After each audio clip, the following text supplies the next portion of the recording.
અમે લોકો જૂનાગઢ જિલ્લા કોંગ્રેસની ટીમ, અમને લોકોને ખ્યાલ આવ્યો કે ઘેડ વિસ્તારમાં આ વખતે 10 ઇંચ જેટલો વરસાદ પડ્યો અને બધું જ પાણી જ્યારે અહીંયા આવ્યું છે ત્યારે અમે મટિયાણા ઘેડ વિસ્તારમાં એક પ્લોટ એરિયાની અમે મુલાકાત લેવા આવી ત્યારે ખબર પડી કે અહીંયા આટલું પાણી આવી ગયું, લોકોના ઘરમાં પાણી જતું રહ્યું હતું. 24 કલાક સુધી એ લોકોની જમવાની કોઈ વ્યવસ્થા નથી, ઘરની બહાર નીકળી શકે એવી કોઈ વ્યવસ્થા નથી અને આજ સુધી તંત્રમાંથી એક વ્યક્તિ અહીંયા હાજર નથી થયા.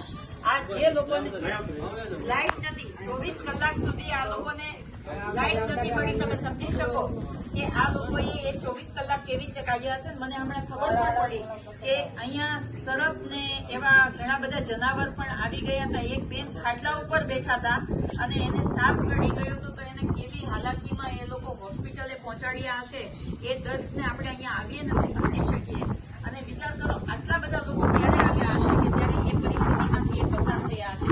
આ ડબલ એન્જિનની ચાલતી સરકારને હું કહેવા માંગુ છું કે માનનીય પ્રધાનમંત્રી શ્રી કે ગુજરાતમાં વિકાસના કામોના ઉદઘાટન કરવા આવી રહ્યા છે ત્યારે અમારા ઘેડ વિસ્તારની તમે મુલાકાત લો. તમારા ડબલ એન્જિનથી ચાલતી સરકારની રહેવાની ને ખાવા પીવાની વ્યવસ્થા અમે લોકો કરશું. તમે એકવાર આવી અને આ લોકોના દર્દને સમજો તો તમને ખબર પડે કે તમે ત્યાં રાજભવનમાં રહ્યો તો ત્યાંની પરિસ્થિતિ કેટલી સરસ તમને સુખ સુવિધા મળે છે અને આ લોકો પાણીની વચ્ચે કેવી રીતે રહે છે. તમે આવો તો તમને ખબર પડે કે તમારા ઘેડ વિસ્તારમાં તમે કેવો વિકાસ કર્યો છે. તમારા તંત્રનો એક અધિકારી અહીંયા ના આવી શકે? તમારી સરકારમાંથી જેને ચૂંટીને લઈ ગયા છે, જે ધારાસભ્ય છે, એ પણ અહીંયા ખબર પૂછવા ના આવી શકે? તમારામાં માનવતા પરવારી રહી છે? અમે લોકો આ લોકોની સાથે છે અને તમને કહીએ છીએ કે આ અઠવાડિયાની અંદર જે લોકોને ઘર વખરીમાં જે નુકસાન થયું છે એ તમે પૂરું કરો, એમનો સર્વે કરાવીને આ અઠવાડિયાની અંદર જેને જે નુકસાન થયું છે એની તમે ભરપાઈ કરો. અને નહીંતર અમે લોકો તમને કહી રહ્યા છે કે આવતા અઠવાડિયા પછી અમે લોકો ઘેડ સમિતિ એક આખી ભેગી થઈ અને આંદોલન કરશું અને તમારે એનો જવાબ તો દેવો જ પડશે.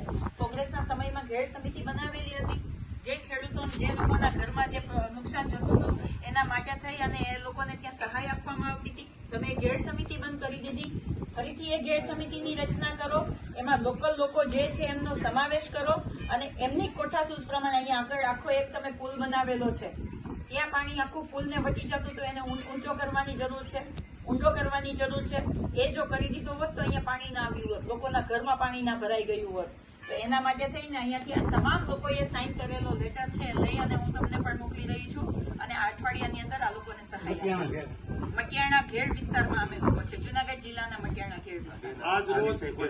આજ રોજ માણાવદર તાલુકાના મટિયાણા ઘેડ મટિયાણા ગામે ये हमारे सैदी बहन है जिसका आधा मकान गिर चुका है और आप देख रहे हो कि अभी वो यहाँ पे खाना बना रहे हैं. ये देखो उसका किचन चल रहा है, वो यहाँ पे खाना बना रहे हैं और आप उसका घर देख लीजिए, घर की हालत देख लीजिए, बाहर दिखाइए यहाँ से कि कितना उसका खेत खत्म हो चुका है. आप यहाँ पे देखिए ये पूरा टूटा फूटा है, ये पूरा घर टूटा फूटा है. एक पानी की बारिश आएगी ना तो ये घर भी गिर सकता है. आप देखो पूरा आधा टूटा फूटा है और आप यहाँ बाहर आके पूरा घर देखिए तो आपको पता चलेगा कि क्या परिस्थिति है.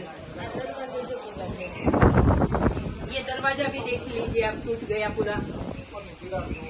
यहाँ पे सिर्फ जमीन नहीं, यहाँ के लोगों के जमीन भी मर रहे हैं और लोगों के जान का भी खतरा है, पर सरकार अपनी नींद से जाग नहीं रही है. आप ये पूरा देख लीजिए. यहाँ पर इतना पानी था, हाँ, पोस्ट की करनी दिया. ये फोर्स की वजह से ये टूट गया है. देखो, और इसमें आपने देखा कि चालू किचन में वो खाना पका रही है लेडी, उसके ऊपर क्या बीतती होगी. उसके बच्चे भी बाहर जॉब के लिए गए हैं, माँ बाप अकेले यहाँ पे रहते हैं, तो उसके घर की परिस्थिति आप देखो. वो टाइम अलग ही टाइम था जब मान लीजिए आप अकेले थे.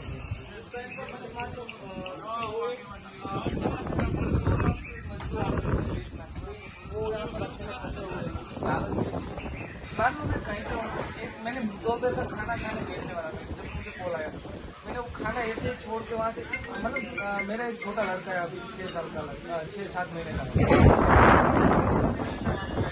मैं और मेरी वाइफ 2 वहाँ पर मेरी छुट्टी हाथ रहती है। उस टाइम तो लड़के को मतलब अकेला मैंने बोला तेरी जॉब है तो शायद छुट्टी ले ले या फिर किसी और को बुला लिया।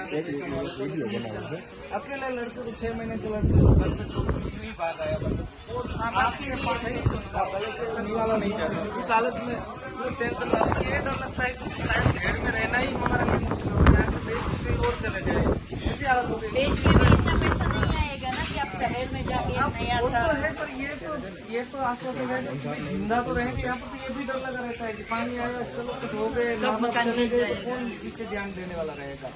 ये वेदना है, आप समझ सकते हो। एक बेटे की अपने माँ बाप के प्रति वेदना को आप समझ सकते हो कि जो अपने फूफू की मैं तो जमीन वही यहाँ पे बोल रहा हूँ, यहाँ पर हम बड़े हुए हैं, मेरे माँ बाप यहाँ बड़े हुए हैं, फूफू की जमीन है। छोड़ने का मन होता नहीं होता तो फिर भी ये मजबूर हो गए हैं कि यहाँ से चलो कोई नहीं माँ बाप साथ तो यहाँ से जिंदा तो रहेंगे यहाँ से निकल गए तो ये डर लगा रहता है। अपनी फूफू की जमीन को छोड़ के बेच के वो कहीं बाहर सेटल होने का सोच रहे हैं, सिर्फ और सिर्फ इसलिए कि उसकी जान बचे।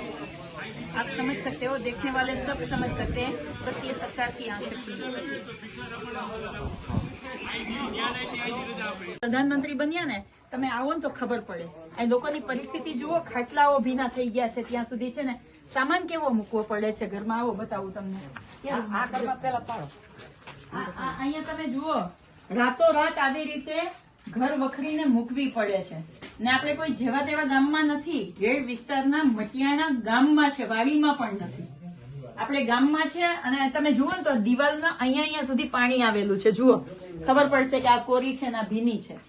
અહીંયા સુધી પાણી આવેલું છે અને તમે વિચાર તો કરો, આ ગુજરાત મોડલ અને પ્રધાનમંત્રી આવે છે ગુજરાત, રાઈટ, વિકાસના કામોના ઓપનિંગ કરવા માટે આવે છે. આવો મારા ઘેર વિસ્તારમાં બતાવું તમને વિકાસ.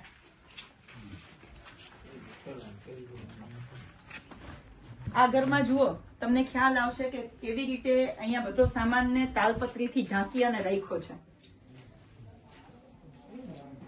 આ તો જુનાગઢ કોંગ્રેસની અમારી ટીમ છે, જિલ્લાની આખી ટીમ અહીંયા આવી છે અને અમને એવું થયું કે અમે ગ્રાઉન્ડ ઉપર તો જઈએ કે લોકોની પરિસ્થિતિ શું છે એ ખબર પડે. આજે અહીંયા આવ્યા ત્યારે ખબર પડી કે લોકો છે એ આવી પરિસ્થિતિમાં અહીંયા જીવી રહ્યા છે. શું નામ છે તમારું બેન? જયાબેન. જયાબેન. તમારું નામ ભાઈ? દેવરાજ. દેવરાજ. આ તમારું ઘર છે ને? અમારું સાહેબ અમારું છે બોલ્યું અમારું. તમારે પાણી અહીંયા ભરાઈ ગયું હતું? હા બેન પાણી ભરાઈ ગયું. કેટલા દિવસ? પાણી 2 દિવસ. 2 દિવસ. 2 દિન બે રાખ્યું. તો પછી રસોઈઓને કેવી રીતે બનાવી? રસોઈ પછી આડાવરું જઈને બનાવ્યું હે ને? એટલે આ નહોતું બનાવ્યું, બીજે બનાવીને ખાધું. આમાં તો બનાવાય એમ જ નહોતું, કડે પાણી હતું, વાકાવર ને કઈ લેવાય એમ નહોતું. સામાનની નુકસાની ગઈ હશે સામાન ને? નુકસાની તો થાય ને બેન. આ બધું પલટી ગયું, શેટી 10,000 ની ભાંગી ગઈ, દાણા પલટી ગયા. તમે વિચાર કરો કે જે લોકો માંડ કરી અને પોતાનું ઘરનું ગુજરાન ચલાવતા હોય એને ત્યાં આવી રીતે પાણી આવી જાય ત્યારે એ લોકોના ઘરની પરિસ્થિતિ શું થતી હશે? આ છે આપણું ગુજરાત મોડેલ. મારે તો પ્રધાનમંત્રીજીને પૂછવું છે કે તમારી ડબલ એન્જિન થી ચાલતી સરકાર આવી રીતે ગુજરાત મોડેલ બનાવી રહ્યું છે? ભાઈઓ બધા હાલશે. આ જો યાદી હોય ને એટલે તમને ખબર ન પડે. આ જોઈ લો, અહીં રેવા તો હવે જો સુગંધ આમાં સ્લાઇડ જોઉં તમે જો આ માજીનું છે જો બાપા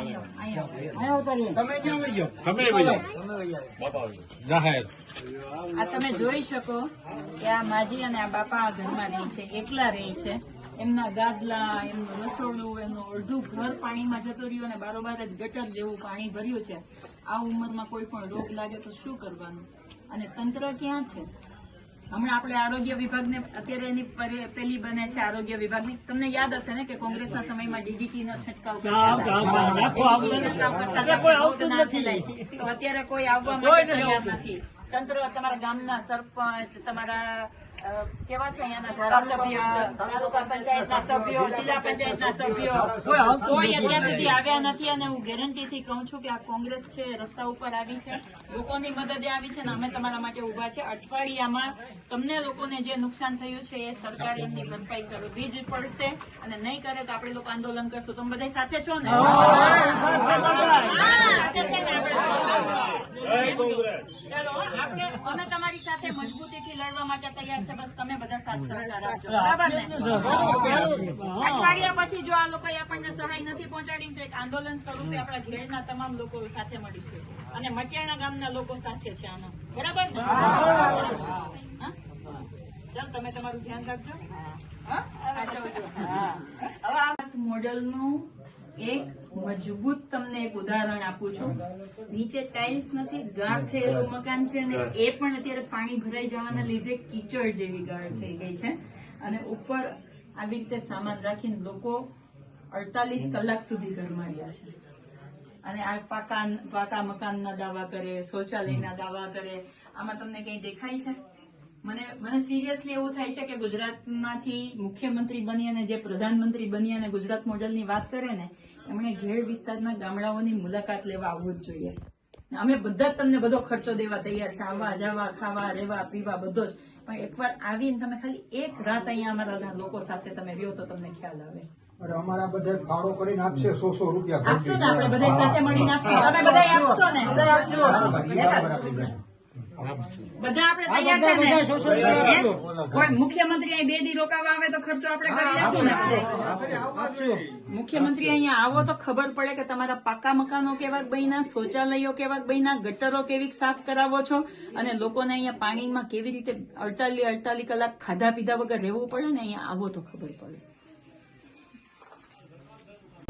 કોઈ ખાવા પીવાનું ક્યાંય નીકળાય નહીં, ક્યાંય નો નીકળાય.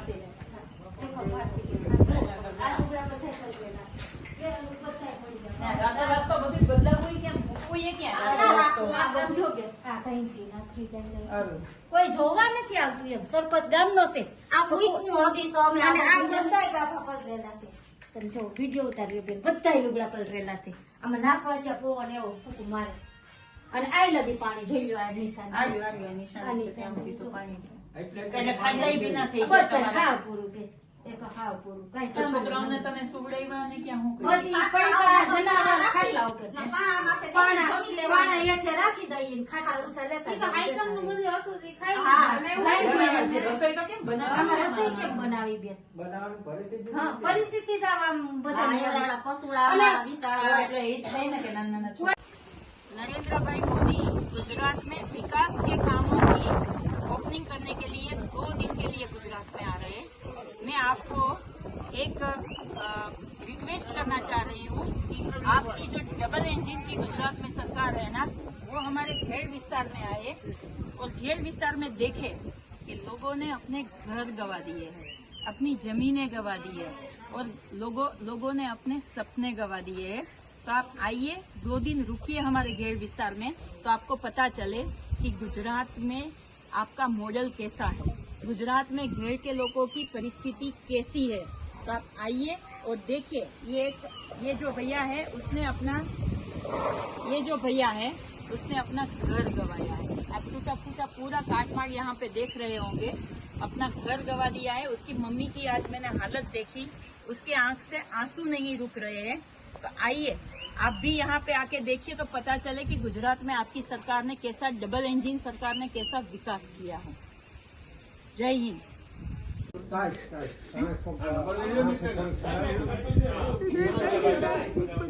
હજી અત્યારે રહેવાનું અહીંયા ગામમાં તો મકાન હોય નહીં, એમાં ગામ તરફ છે જ નહીં. ગામ તરફ છે જ નહીં. ગામ તરફ અને હવે ખબર છે જોઈ લીધો ધક્કો નો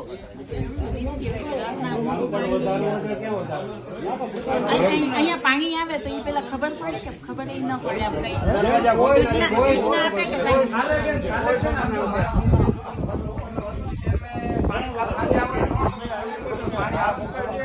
પારો પૂરો છે, ઘર ઉધારું છે, તમને કઈ સગવડતા કરવાની ખબર પડે તો વાંધો નહીં, મારા નંબર લીધા તમે ફોન કરશો, કાંઈ કઈ છે નહીં. પાણી ગટોગટ નથી થઈ, પાછો પાણી કાઢી તમે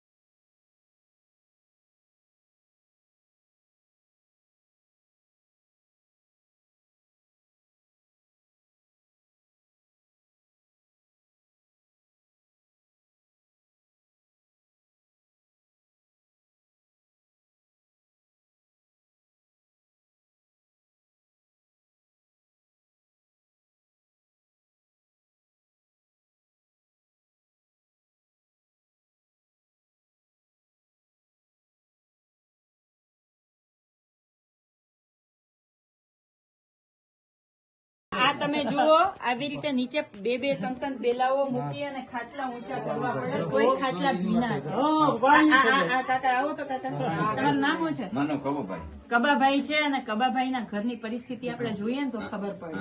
અને એટલા ધાર્મિક છે, તમે વિચાર કરો આ લોકો જે કેવું એ કે ઘરમાં દેવ બેસાડેલા છે, છતાં પણ તમે જુઓ એ પોતે આવી હાલાકીમાં રહી છે પણ એના દેવ સુધી પાણી નથી પહોંચવા દીધું, પણ એ પોતે આવી તકલીફ વેઠી અને એમનું ઘર ચલાવે છે. હવે આ ઘરમાં જોઈ જાય.